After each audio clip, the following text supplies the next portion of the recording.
知道回来，你就那呗，回来干啥嘞？我事办完了，我不回来。你这话说的，事办完了，你去干啥了？你说说，啊？那去修洗衣机，你不是知道吗？你闺蜜她老公不在，那洗衣机都坏几天了。修洗衣机这回事我知道，但是你去，我知道吗？啊？你给我说了吗？说了没有？问你了。给闺蜜打电话专门说了，啊，配件要几天才到，到了之后给咱打电话，咱再去。结果嘞，你提前这么多天去，你去干啥了？你给我说说。我去，我吃喝住，我自己也没花钱啊。那是吃喝的事吗？那是钱的事吗？我说的。啊，你到那儿你可没了吧？家里孩儿你不用管了，是不是嘞？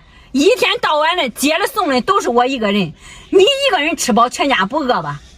啊？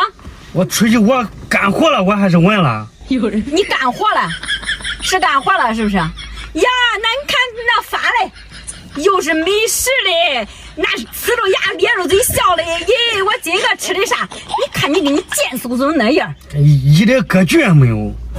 我不是想着发朋友圈让你知道我的行踪。哎呦牛！我一点格局都没有，我要啥格局？我问你，啊，大哥，我格局跟哪儿嘞？我打不开格局，一天到晚的，我是短你吃还是短你喝了？我是做的不好吃，你给我给那显摆啥显摆的？我全你吃了。那又不是我自己搁那儿的，那不还有别人呢？他小宝不还搁家了吗？哎呦我的妈！我跟你说啊，看你那贱嗖嗖的样，那都不能看见是个母的。我跟你说，以后一说上哪儿的啊，你哪儿都不给我能给我去。我跟你说，这一个月给我好好的给我给家里给我待住，一不能离开我的视线。我告诉你，一天到晚的，但凡他是个母的，我跟你说，你眼都不带挪的，哪怕是个母狗，你都得多瞅两眼。一天到晚的，你那山熊一样，自己好好想想吧。你气人一天。